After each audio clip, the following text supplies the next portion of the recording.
Right, hello, good evening, welcome wild ones. Let's see if we can make this all talk to itself and actually work for a change.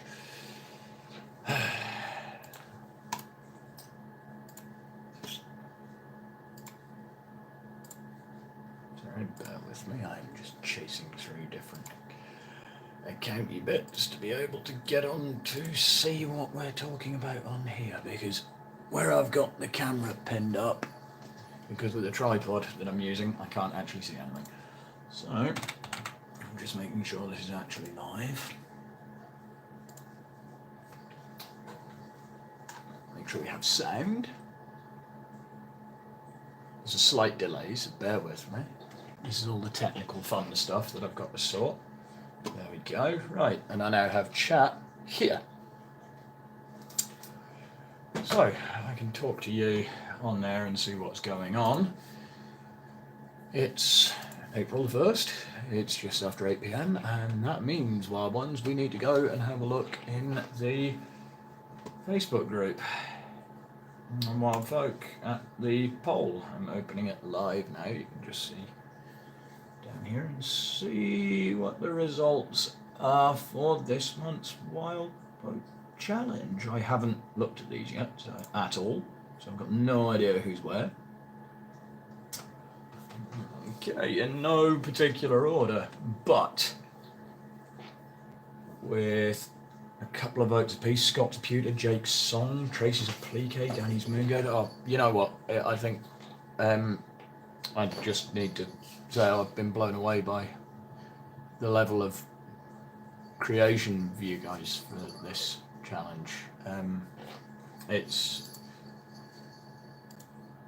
been really incredible to see what you've come up with and what's been made. So if you're out there and you're one of the makers or artists or creators that have been involved, say hi in the chat. Nice to know somebody's watching. So yeah, we have an incredible array of stuff this month, and I'm genuinely I'm amazed by the skill of everyone out there, and things that I didn't even know people did, which is really cool. So, what have we got? Danny, Tracy, Jake, Scott, Vicky, Cara, Sam, Phil, Michelle, and Andy. I mean, amazing work from everybody. It really, really was. I'm so impressed with the standard. Danny's moon-gazing hair, Tracy's little felt applique, which was absolutely tiny. Hi, Phil. Jake's song, again, Jake. I love your singing, mate.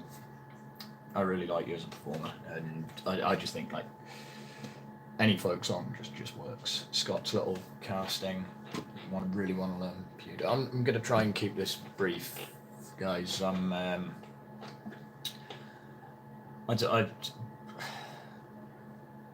don't know, we said we'd do the video tonight and a review, but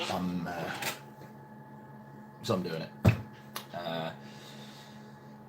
Yeah, so where are we? Let's have a look. We've got Danny's moon-gazing hair. Sorry, I'll just scroll down to it. Which was graphite, I think, on paper medium with the moon phases and everything. It's really lovely. I like the scroll work within the hair itself, and then there's like a campion in with it, I think. Yeah, it was just really, really pretty, but quite stark piece. I really enjoyed it. Sorry, I'm up and down pages. I normally have my laptop open as well, but that isn't working. Tracy's little felt applique piece, which was really impressive. And when I opened the picture up, then I saw the 2p coin sat next to it, and that really blew me away for the scale of the piece. Is it a 2p? It might even be a 1p. It's a 2p. It's awesome. Again, just really, really beautiful, and just applique on felt is, to get it to that sort of size, you know, it's amazing. Blown away by it. And then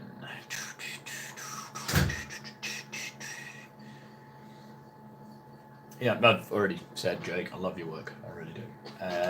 Scott's pewter casting, something I've really wanted to try, and I don't know, maybe I'll give it a bash. It looks great, and not just the hair, but the other bits you're doing. I think they're incredibly clever. I assume it's just sand casting or lost wax casting, and melt the pewter and pour it in like Molly did with his buttons. I think it's brilliant. Vicky's, I didn't really know what to call this, linguistic ink work. Somebody called it the polyglot hair, I think. The outline drawing of the hair with all of the words for hair written in and laid in inside it. Again, just really clever and unusual and out there. I really, really like that. And I learned a few bits as well. I've tried to go through and work out all the languages that are in there. It's absolutely incredible. There are like 52 languages or something in there. So it's 64 languages in there, which is incredible. Absolutely amazing. Yeah, I think that was in a weird kind of way possibly my favourite one for this month, just because of how unusual it was. It's not something I'd have ever considered doing as a piece of artwork. It was lovely. And then Cara, next up, your power text sculpture. I love power text. It's a really, really cool thing. It's like a resin casting medium, and you just mash it together. Oh, Andy's here. Hi, Andy. How you doing? Yeah, it's a really cool medium. I like it a lot. And it turns fabric and other things solid, and you can set it and mold it around. I think it's an epoxy-based resin cast, but definitely a cool thing. And I love the way that you can get such expression into it. I think maybe an old pair of jeans. I don't know. It's really, really cool. I kind of want people to tell me more about the process now when they put things in. Not just what is it, but how did you make it. So that's definitely a cool piece.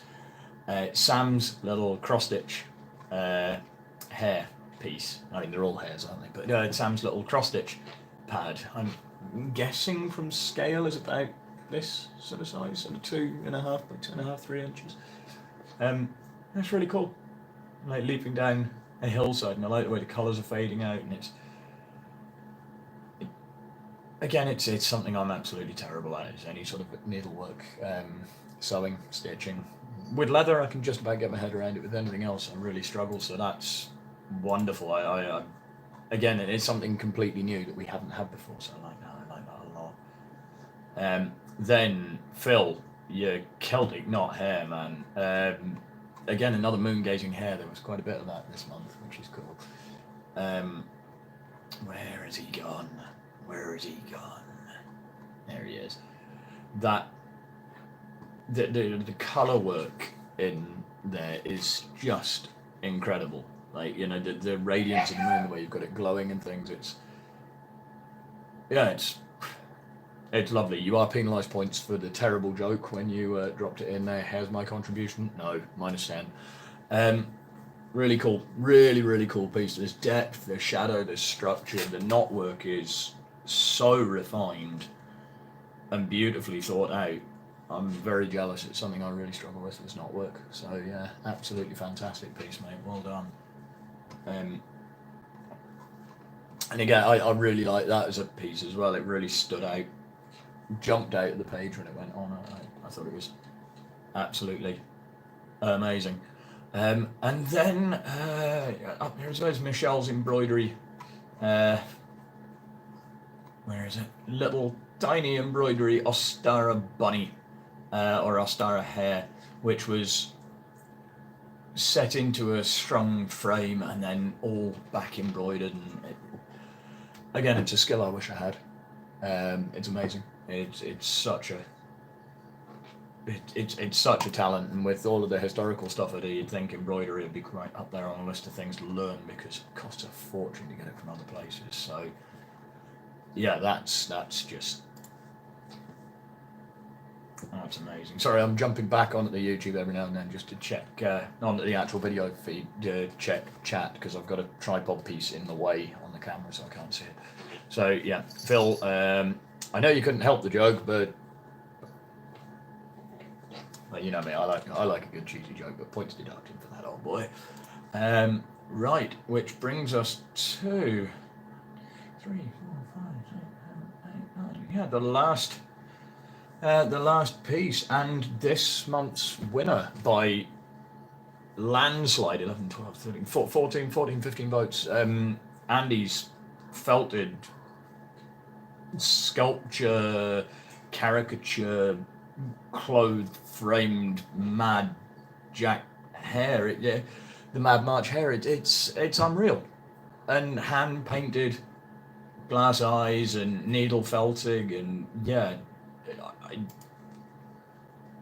it's absolutely breathtakingly beautiful as a piece. He's got so much character, and I don't know. It's almost Beatrix Potter-esque to me. It looks like it's just about to jump out and come to life. Yeah, it was. I really liked this piece, and it looks like everybody else did, as well. That really sets the bar for, what we can do going forward. And amazing, absolutely amazing piece, and I think you can be incredibly pleased with yourself for that. Wow, yeah, absolutely mind blowing. Just so skillfully made, and so many different skills in it as well. There's needlework, yes, but the felting, the glasswork, it's unreal. I think that's beyond this month's entries from pretty much everyone, beyond what I hoped. I think that we'd get ever. Actually, my one is not quite finished, I'm afraid. It's if you've seen the crafting tutorials video, which is the leather tooling vid, it's the hair bracer that I've done for that, but the colouring had to go on the back burner a little bit because of other projects and getting the armour finished for Anik and all of that sort of mad dashing around. So I'm sorry, mine once again isn't ready, which is a bit bad form on my part. I will endeavour to have one done for the end of April. So, Andy, amazing, man. I'm going to share pictures of that all over via Wildfire's page and everywhere I know, because that really is, you deserve some serious credit for that. It's an amazing piece. Guys, everyone that's taken part so far, thank you so much. It just, I don't know, I just love seeing other people making things. And they're just seeing that sort of the creative level that everyone's turning out is so cool. So, looking forward on that.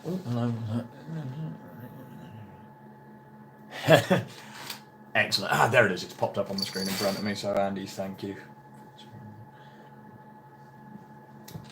No, this is why I know what I like, and I know the styles that I like, which is why it's open to the group for a vote, because otherwise this will get very boring very quickly. And I think just the standard of that for literally all the votes to flood over it was an amazing piece. And yeah, I think if people are looking in the group and are watching these videos and things and are seeing the standard of the craft that's being achieved and looking at what can be done, as you've said there, Andy, you want to go and try all these new crafts. Awesome. In that case, the group and the challenge are doing their jobs, and they're doing exactly what I hoped they would, which was inspiring people to share ideas and share skills. And now what we need to do, of course, in the group in Wyld Folk is just sort of tell each other our processes. So from now on the challenge videos goes, tell us your process, how, post it up as the picture, and then maybe in a comment, what did you do to make it? How did you make it deconstructed a bit? Give us some not pointers, but give us some basic background on how the technique actually works. Because then if somebody goes, that sounds amazing and like something I can do, then you can coach each other through it. I mean, you can maybe meet up and actually share these skills in person. And if you can't, then there's live streaming and video conferencing and all sorts. And maybe that way, Wyld Folk can inspire the sharing of craft. Wouldn't it be quite cool if it was intercontinental, if we could get that happening across language barriers and across countries? That'd be quite cool. That's quite a goal to have, I think. So yeah, guys, I'm blown away by the standard, and it's making me need to kick myself up the backside and try harder and get everything together and get it all sorted and do better work. So yeah, keep making. If you enjoyed this month's challenge and you want to get stuck into a challenge of your own, I had issues for this month. I struggled deeply with what to do, because every other month seems to have a festival of the old ways or a story or something associated with it.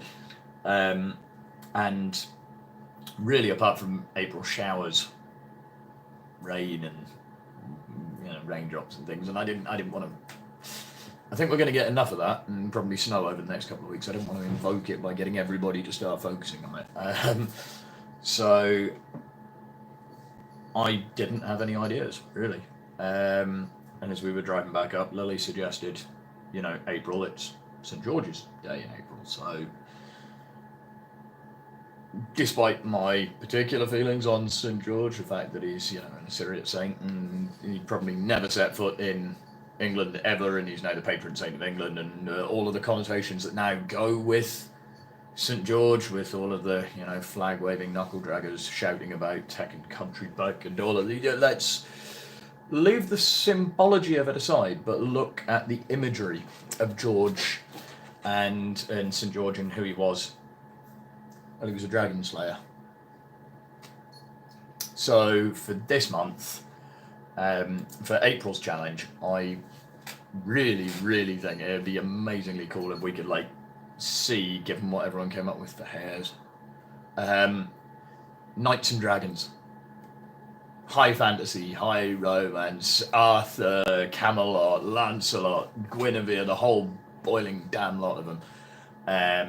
Just big, scaly beasties and bloody great suits of armor and swords. Let's really go nuts this time and go full high fantasy folklore and go into the dragons. And of course, there are so many dragon folk stories, especially associated with the northeast. There are lots of worms. Up this way, there's the Bambra worm, of course, and Ragnar Hairy Breeches, which is a great story. I might get around to that at some point. There's the lantern worm, obviously, very well known. There's the worm of deal with water. There's Derwent's worm. There's so much, of dragons and of almost knights as well. I don't know if you've managed to cope with the audio in the latest Wyld Walks. We had some real problems with the camera, sadly. The microphone on my GoPro apparently is goosed. Might be from smashing it off one too many bridges attached to my head on a kayak, I don't know. But there is a tenable link to the once and future king, to Arthur himself, in the Northumbrian hills, actually in the valley at the foot of Ag-Gefrin, in the place of the kings and seat of power, and the true seat of power for the north of England, and what formed England as a country. And there's also links with the Roman crossover that people have thrown out as Arthur maybe being a Roman knight, and all of this. So, with all those links, with Arthur maybe being a Northumbrian king, which would be amazing for me, with the Holy Grail maybe being hidden somewhere in Northumberland, possibly Roslin, although they fiercely deny that. I think what better way to go into summer and to our big show season, to all of the events that we've got coming up and the camp season, because we're getting only a couple of weeks until we're back at back at Lenthal Farm at Century Circle and storytelling around the fire and seeing everyone after a really long winter. So yeah, let's not invoke rain and cold. Let's go for dragons and knights in shining armour and everything that's good in the world, because you know what? I really think we could all do with that right now. So, it is the 1st of April, new tax year. 1st of April today. Let's have a look. See. We are going to run the challenge until, what the heck, the 25th again. So that will be Thursday, the 25th of April. Midnight. Thursday, 25th of April. 1 minute past midnight on Friday the 26th. Closed. Submissions must be in. Must be in by midnight. Thursday, 25th of April. And then we'll do the same again. I'll put the poll up. We'll have a look at everybody's stuff. Hopefully we'll be mind blown and very happy about what everybody's created and feeling really good about, you know, a bit of regional pride and dragons and maybe some new folklore discovered and all sorts of things. And then we'll get together this time on the 30th. I'm sorry we couldn't do it last night. It was at rehearsals for a show that's coming up this weekend. We'll get together on the 30th, live again, and we'll announce the winner and have hopefully a slightly more lengthy chat about the pieces, because we'll have some process, and I might even have worked out how to do some clever streaming stuff there where we can put the picture on and screen share and do more things there. I'm a bit useless when it comes to modern technology. I'm learning, and if I look a bit cross-eyed and distracted, it's because I'm currently literally pixel by pixel editing logos for like 4 different companies and teams and bits and pieces, and I've been listening to Omnia while I've been doing that, which didn't help. They're an amazing sort of psytrance folk indigenous hippie band. So yeah, that's been baking my noodle a bit today. Yeah, Phil, you would know. Yeah, you would know. Of course, yes. In fact, one of my drinking horns that I made a very, very long time ago is in one of Omnia's videos for Earth Warrior, I think. There's a mate of mine, Nuka, he's dancing around. It's one of my drinking horns that he's got that snuck its way into Omnia's video. But yeah, we'll meet up in 30 days' time, and we'll have a look at what everyone can come up with around the theme of knights in shining armour and dragons. It doesn't have to be St. George, and doesn't have to be killing the dragons, of course, because there are evil dragons in this country. There are, you know, the sea dragons in Viking, the Lindworms. In Viking myths, there are the benevolent dragons in China, you know, and all of this. And if you're wanting some inspiration for types of dragon, I can highly recommend going and checking out Professor Ronald Hutton's talk on dragons, because it's fascinating. I think it was in Druidcast a while back, and again, that's another fantastic series of podcasts if you're India, slightly alternative, pagan, hippie, different music and stories and folklore and interesting indigenous religion and things like that. Then Druidcast, I think, must be on to about episode 200 by now. It's hosted by Dave the Bard, Dave Smith, and that's well worth a listen as well. So you've got plenty of bits to be going on with and looking at and listening to. And you know, equally for the group, guys, don't feel it's just the challenge stuff you can post up in there. If you make something, or you do something, or Jake, you know, or any of our musicians or storytellers or poets, if you're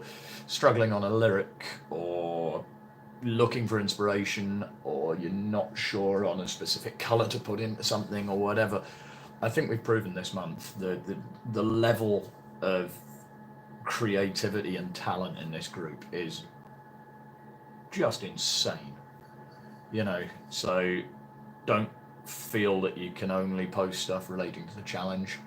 You know, throw loads of stuff at that group. The more stuff we throw at it, the more that will stick to a wall, and then we can say, right, yes, we can work with this, or it might inspire you to a new project or a new craft, or a collaboration even, which would be really nice to see. I'd love to get to a point where we can all sort of get together and do one big project somewhere, using all our different mediums, all our different skills. I think that'd be really, really cool. Yeah, so 25 days, as always. And you have an additional 3.5 hours in the day today to start your research. So I shall see you. Probably won't be doing that many live videos on here or Facebook actually over the coming month, because we've got an awful lot to be getting on with. We've got live shows that I'm doing with the Historical Combat Company. I've got events to prep for. We've got Wild Hag Camp, and I believe I'm supposed to be storytelling on that one, so I need to learn some new stories, because I'm sure everybody there is bored, mindlessly bored with my current repertoire. I've got the craft video to do as always, and this month's one is for colouring leather and different ways to get colour onto leather. So Andy, I remember you said something about repainting shoes, so you'll probably know like leather shoes and things. You'll probably know most of what I'm going to say, but it's the way I do it, and a few tips and tricks that I've been taught by other leather workers that just make things a little bit easier. And then we've got the Wild Walk video that needs everything done for. That's Bamborough and Homildon, so it's all shining armour, and going forward, so we'll be running around big Teutonic castles with great big shining armour suits and everything, hopefully. So that will fall into the Wyld Folk challenge quite nicely as well. And yeah, it's just going to run through, and then of course it's getting really close to time to be off to start my fighting season with the Scottish Knight League, which is the full armour, full contact combat. So I've got a lot of modifications to make on my kit, and a lot of training to do, and then it's only 3 days until we leave for Ukraine. So yeah, there's that too. It's going to be a busy month, I hope. So yeah, I should really write a script for these things so I have a cool way to sign off at the end, but I think I'll just sign off by saying, have fun with your knights in shining armour and your dragons, let your imagination run wild. And if you haven't got a good enough imagination, just pretend. I'll see you soon.